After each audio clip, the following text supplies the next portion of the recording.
Our top story tonight. Worth millions and spending millions. The extraordinary story of the Northwest businessman so eager for Olympic success, he's spending his own money on Team GB. It could be water in Africa, it could be schools in India, which I've done to a small degree, but really my real love is sport. And I thought, OK, 2012 Olympics, here's what I'll do.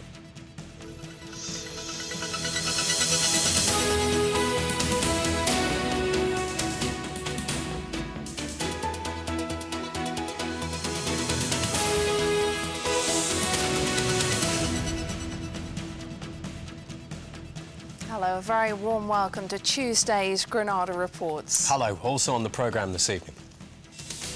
Adrift on the ocean, a mother's relief her daughter is safe after her cruise ship ordeal. A year after becoming their patron, David Cameron tells a Northwest charity why he's having to quit. It might not look like a time machine, but this smartphone is allowing users a window into the past. And it's all happening here in Manchester. Just getting the car ready. Another mystery location. It's somewhere very special tonight. Oh, I've missed a bit. See you in a bit.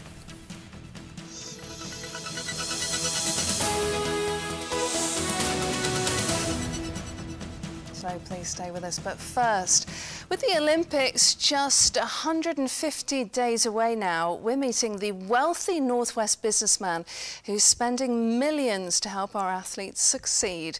Barrie Wells from Merseyside is helping to fund the training of 5 of our medal hopefuls, as well as other members of Team GB. Our sports correspondent Mike Hall was given exclusive access when Mr Wells went to meet one of his protégés, the pole vaulter Holly Bleasdale from Chorley. She's tipped to be one of the stars of London 2012.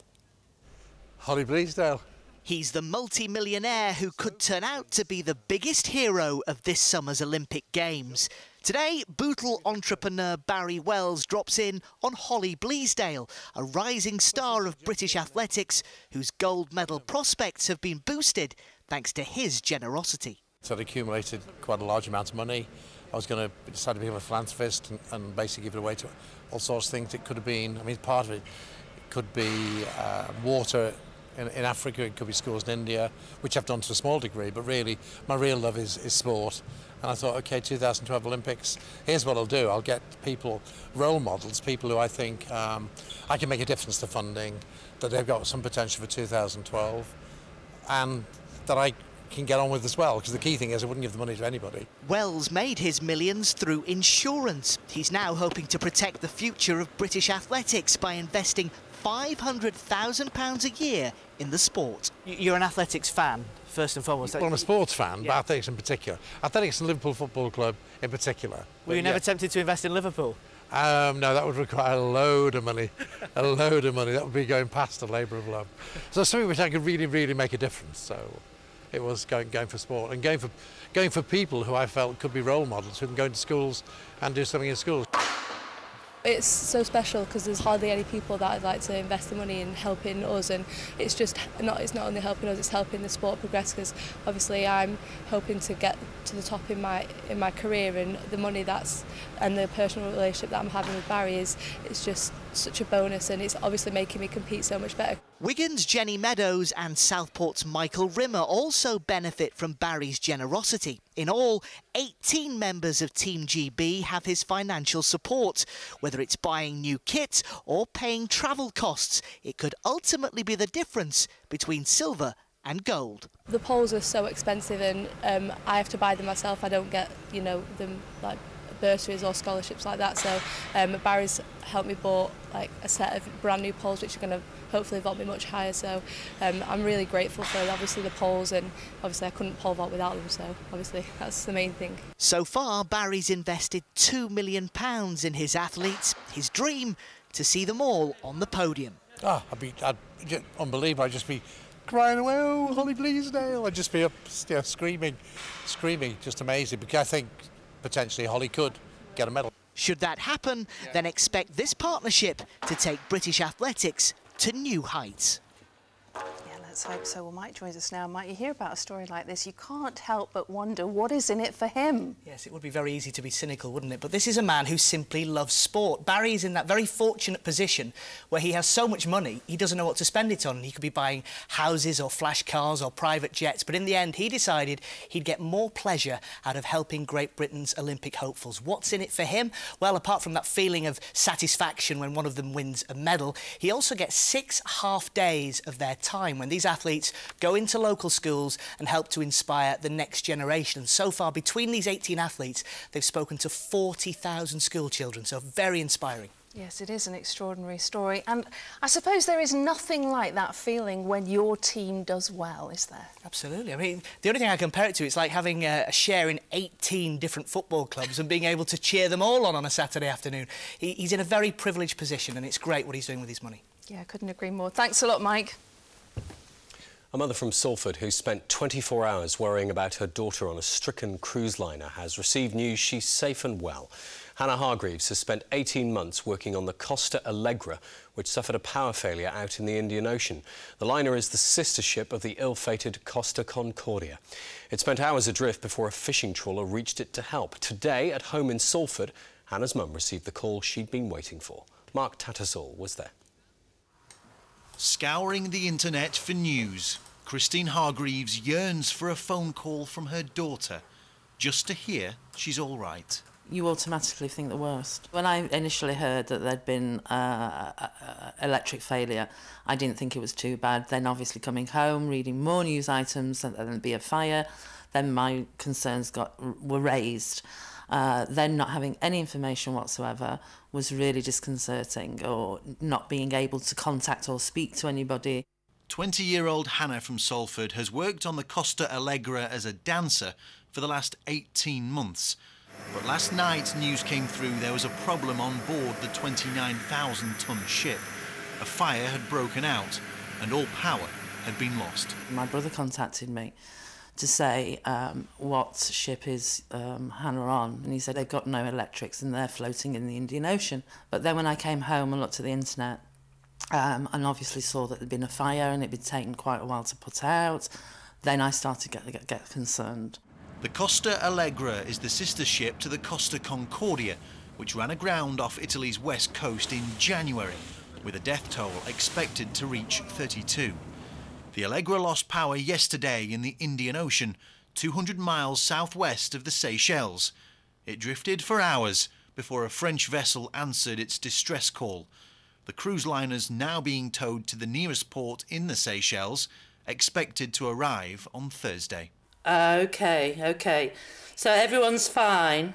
Midway through our interview, Christine receives a call. It's not her daughter. Instead, it's the company she works for. OK, well, thanks for letting me know.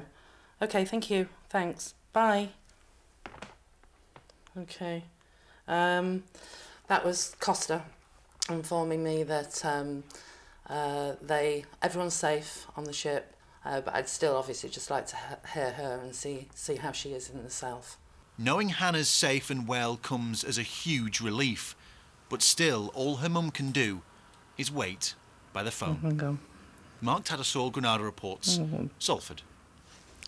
More news now, and the injured Liverpool photographer Paul Conroy has escaped from the besieged Syrian city of Homs.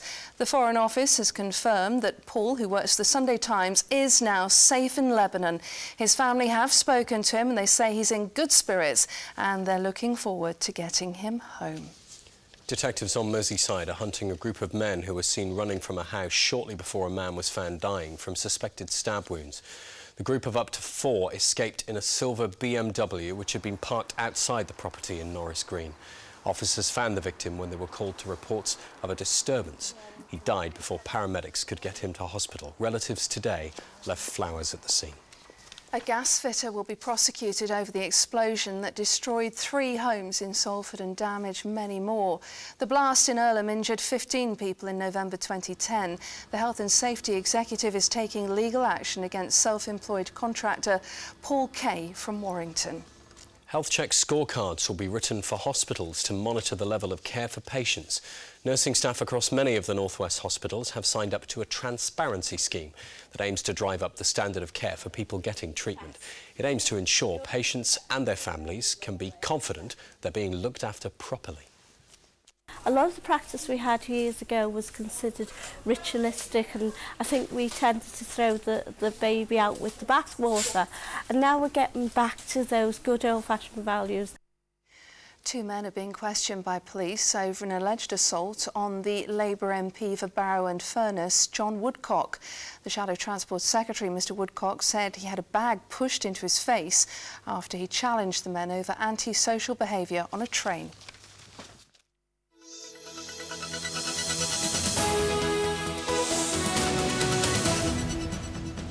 An organisation set up to take crime off the streets of the North West's biggest housing estate is looking for a new patron tonight after being told by the Prime Minister he no longer has the time to help. David Cameron got involved with the United States of Wythenshawe project after visiting Manchester 5 years ago. But after accepting the PM's offer, they heard nothing from him. And now, after waiting a year for help, they've been told Mr Cameron has had to back out. Our correspondent Ashley Derricott reports. A portrait of disaffected youth and an image that once defined David Cameron's visit to a community project in Wythenshawe 5 years ago as he toured areas of a housing estate blighted by gang violence. There came a loud and clear message from the hoodies hanging out on street corners. It's Gunchester, man. Manchester's bad now these days, so can't stop anything now.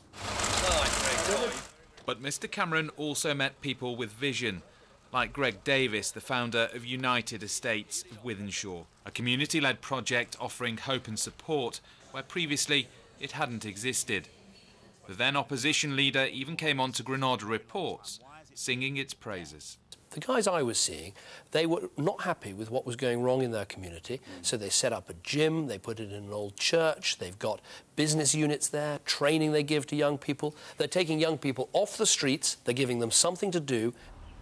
And today, they're still doing that good work, which is perhaps why Mr Cameron offered to become the organisation's patron.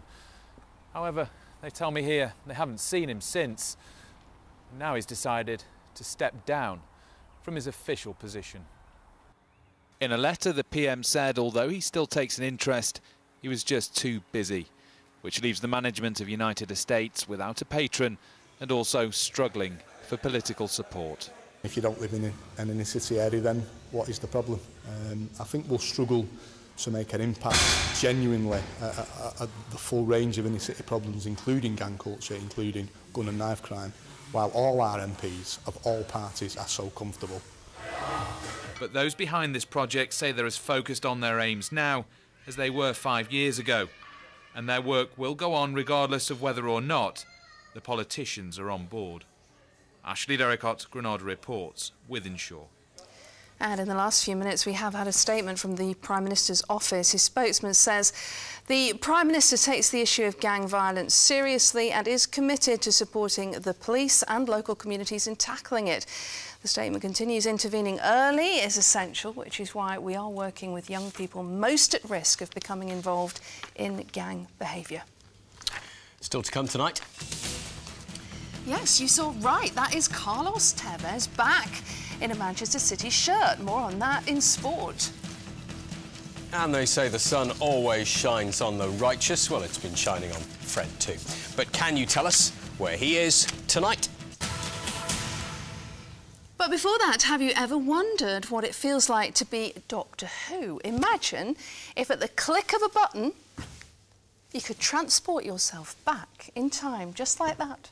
Wow, that is incredible. Great pictures. If you're on a street in Manchester armed with a mobile phone, you could do just that and be swept way back in time, as Mel Barham reports. It's a city brimming with history, every street with its own story to tell. And those stories are now being brought to life thanks to smartphones like this and a brand new app, a piece of software that you can add to your phone that uses GPS